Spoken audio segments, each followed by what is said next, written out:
तुम सा कोई प्यारा कोई मासूम नहीं है, क्या चीज हो तुम खुद तुम्हें मालूम। हाँ, यही है सहेलियों की बाड़ी। City palace, Jag Mandir palace, Jagdish मंदिर और गंगौर घाट को एक्सप्लोर करने के बाद हम चलते हैं सहेलियों की बाड़ी, जो यहाँ से लगभग 5 से 6 किलोमीटर की दूरी पर स्थित है। सहेलियों की बाड़ी एक ऐसी अनोखी जगह है जहाँ आप साल के 365 दिन बारिश का अनुभव कर सकते हैं। यह एक तरह का आर्टिफिशियल रेन गार्डन है, जिसे तकनीक और वास्तुकला के अद्भुत संगम से बनाया गया था। कहा जाता है कि इसे महाराणा संग्राम सिंह द्वितीय ने अपनी रानियों और उनकी सहेलियों के लिए बनवाया था, इसलिए इसका नाम पड़ा सहेलियों की बाड़ी।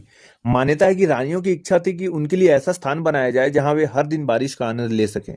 उस समय न बिजली थी न मोटर, इसलिए इस बाड़ी को फतेह सागर लेक से लगभग 80 फीट नीचे के स्तर पर बनाया गया और पाइपलाइन के माध्यम से झील से जोड़ा गया। प्राकृतिक जल प्रेशर से यहाँ के फवारे चलते हैं, यानी बिना मशीन के सिर्फ इंजीनियरिंग के दम पर बिन बादल बरसात की व्यवस्था की गई। यहाँ आपको बारिश के अलग अलग रूप देखने को मिलते हैं, तेज बारिश, रिमझिम फुहार, हल्की बूंदाबांदी। इसी वजह से इसे बिन बादल बरसात भी कहा जाता है। बिल्कुल केंद्र में रानियां बैठा करती थी और चारों ओर उनकी सहेलियां व दासियां। उस समय यहाँ किसी और को आने की अनुमति नहीं थी। यहाँ एक 2 मंजिला महल भी है, जिसे अब संग्रहालय में परिवर्तित कर दिया गया है।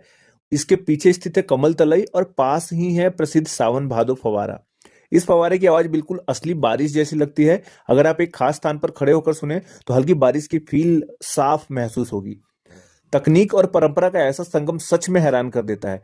करीब 1 घंटे में आप इसे आराम से एक्सप्लोर कर सकते हैं। अगर आप अपनी गाड़ी से आते हैं तो सामने ही पार्किंग की सुविधा उपलब्ध है और इसमें प्रवेश की टिकट लगभग 30 रुपए है। और इसके बाद शाम को निकल जाइए बागोर की हवेली की ओर। यहाँ होने वाला प्रसिद्ध धरोहर लोक नृत्य कार्यक्रम आपको राजस्थान की असली सांस्कृतिक झलक दिखलाएगा। राजस्थानी लोक नृत्य, घूमर, कालबेलिया और पारंपरिक संगीत के साथ जब कलाकार मंच पर प्रस्तुति देते हैं तो पूरा माहौल जीवंत हो उठता है। दिन भर की ऐतिहासिक और प्राकृतिक यात्रा के बाद यही वो जगह है जहां आप अपने दिन को खूबसूरती से विराम दे सकते हैं। तो सुबह की बिन बादल बरसात और शाम का लोक संस्कृति का रंग, यही है उदयपुर का पूरा अनुभव। बने रहिए क्योंकि यात्रा भी बाकी है।